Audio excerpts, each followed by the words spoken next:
Nazi Media, Staff U.S. News, Hopewell, VA cover photo courtesy, NBC 29.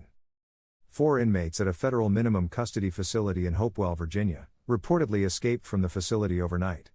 A report from CBS News said, the 4 escapees were inmates at the Federal Correctional Complex Petersburg Satellite Camp. The 4 inmates were discovered missing at approximately 1:45 a.m. according to the prison's incident report. Photo courtesy, CBS News. The inmates have been identified as 41-year-old, Corey Branch, who was serving a 160 months prison sentence for possession of fentanyl with intent to distribute, and being a felon in possession of a firearm.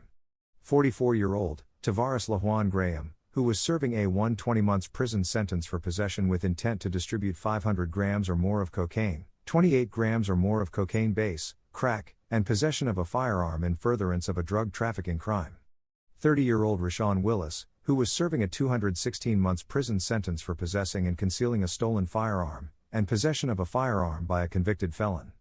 46-year-old Kareem Allen Shaw, who was serving a 194 months prison sentence for conspiracy to possess with intent to distribute a measurable, amount not given, quantity of heroin. Nazi Media. Books, Escape from Necropolis. Author, Louis Leach III. Social, Facebook, Kareem Rahman Twitter _EB932. Episode 3 A Night in Paradise. As the Doobie Brothers, and their cousin Trigger moved in on Monte, for what was certainly about to be a critical beatdown, I held on to Momo a little tighter. She was jonesing to get back into the action, that was surely just starting. I was fully expecting her to start swinging on me again, but she didn't. Instead, she turned around and gave me that same heart-stealing smile that she had been using to steal my heart, and probably a bunch of others, since our Conwell days.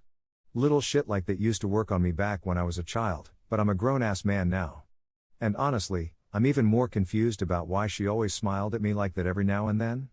Anyways, chairs and table throwing type of shit broke out shortly after the Dubbies entered. Why? Once again, some territorial shit that has been going on way too long around here. Tay was from Huntington Street, and the Dubbies weren't. Luckily, cooler heads prevailed before things got too far out of hand. But, that wasn't really the big picture here. At least not from where I was standing. The bigger picture involved me and Momo. I never let her go during the entire little scuffle that almost broke out. She never asked me to let go of her that whole time either. At some point she put her hands on top of mine, and just let them touch, as I held her by the waist. I know it sounds dumb, but I felt. Come on Momo. We came out to party tonight, not for all of this drama. Wow. If there was a picture of cock blocking in the dictionary, this is what it would have looked like. I'm pretty sure of that shit. Ty Hess's drunk ass just jumped right in and grabbed Momo by the arm. Hold up. Gimme a minute. Momo said as she playfully slapped Ty's hand away, before she turned and looked at me. Rain check? She said through her lovely smile. I had no idea what I was rain checking, but I nodded in the affirmative anyway. I watched Momo as she turned and walked away, after we exchanged numbers, and a hug. Momo, Michelle, and Trina headed for the exit. This was likely just the first stop on a night of bar-hopping for the 3. I watched as Monty followed them out the door. I laughed as I shook my head.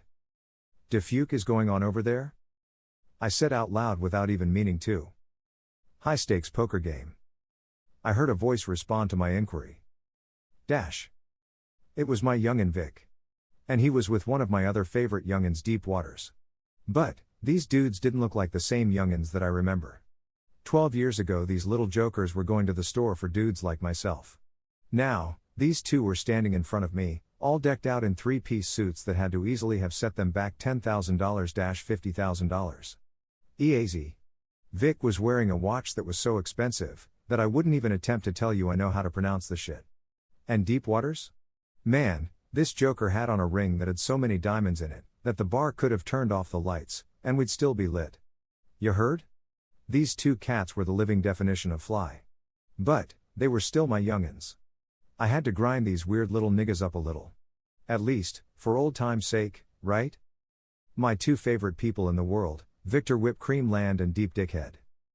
I managed to get out of my mouth before I bust out laughing. As I looked over at the two, my smile began to fade. These jackasses didn't even crack a smile. As a matter of fact, it was starting to feel like these jokers were about to scuff my boots in this joint. If you know, you know, It might have been the Victor Whip Creamland John. It could have been the deep dickhead John too, though. Either way, I think I may have gone too far with the funny shit this time. Vic and Deep looked at me, before they looked at each other and bust out laughing. I took a deep breath as I laughed with them. I thought this shit was about to go in a different direction. You still gamble? Deep asked me as he looked into my eyes. I looked down at my feet. I always did this when I was about to lie. The reason I left the neighborhood 12 years ago was not because I was looking for a fresh start, as I've told a few people. The real reason I left was gambling. Well, gambling debts. I pulled an old-fashioned skadoodle move, grew wings and flew away, ran off on the plug. Didn't matter what you called it. I did it. I owed people a shitload of money. I owed gravy to a lot of mean hombres around this motherfucker. Feel me? All of my troubles came from gambling. I was one of those people who never won. Seriously. Like, never. Even when I won, I was still down, because I probably just won a lot less than I'd lost earlier today, or the day before. You still with me? No? Let me make it a little easier for you to understand. I was a real loser at gambling. My luck was a little different with the ladies though. If you catch my drift. Wink wink. Anyway, Vic and Deep didn't own the bar, but they did own the casino in the basement, which was the reason Deep asked if I still gambled. The last group of people I wanted to be around right now were gamblers. I just told you I owed Lodi, Dadi, and every motherfucking body around this bitch money. 95% of that shit I owed came from loan sharking motherfuckers. The other 5% was owed to Jessica, and that wasn't a money debt. I think Jess was out for blood. That's a whole other story. And I hope to take that one to the grave with me. But yeah, if I ever ran into Jess, I honestly wouldn't be surprised if she killed me, or tried to. That bitch crazy. Just saying her name sends chills down my spine. I knew I was going to go downstairs and check out the action the second I was asked to. Hell, what was the worst that could happen? I'm pretty sure everyone I owed money to 12 years ago are dead, locked up, or moved on to some other form of making income by now. I hoped. But, I seriously doubted that loan sharking was still as big a thing as it was around here 12 years ago. I doubted I would see anyone I owed money to around here. The moment I stepped into the casino, I recognized a few familiar faces. The weird-ass Bull Jack was sitting at the poker table with pretty-ass Jamila from up Park Avenue. I always wanted to get with her. She was the baddest joint in the hood back in the day. By the looks of things, she still was. So why the fuck was she with that weird-ass nigga?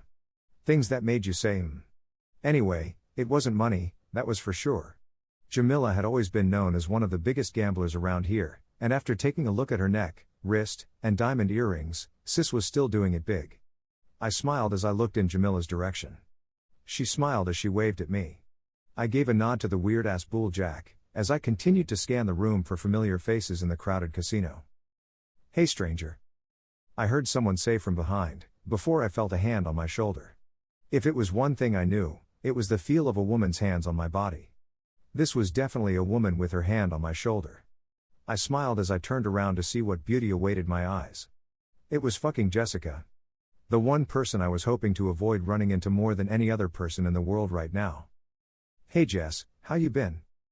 I asked as nonchalantly as possible. I thought I did a pretty good acting job.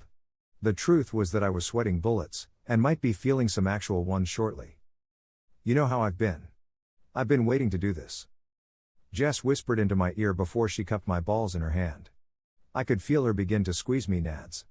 It wasn't a light squeeze either. Sis had my nuts in a vice grip at the moment. Things sure have changed since I've been gone. I remember when having your balls cupped used to be a pleasant experience. This was not a pleasant experience. This was that bullshit.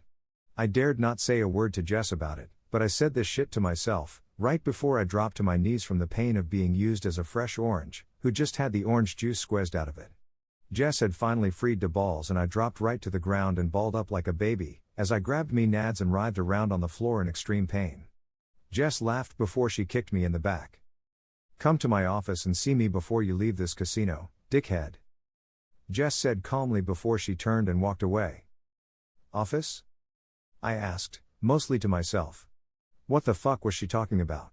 What office? Read every episode of Escape from Necropolis here.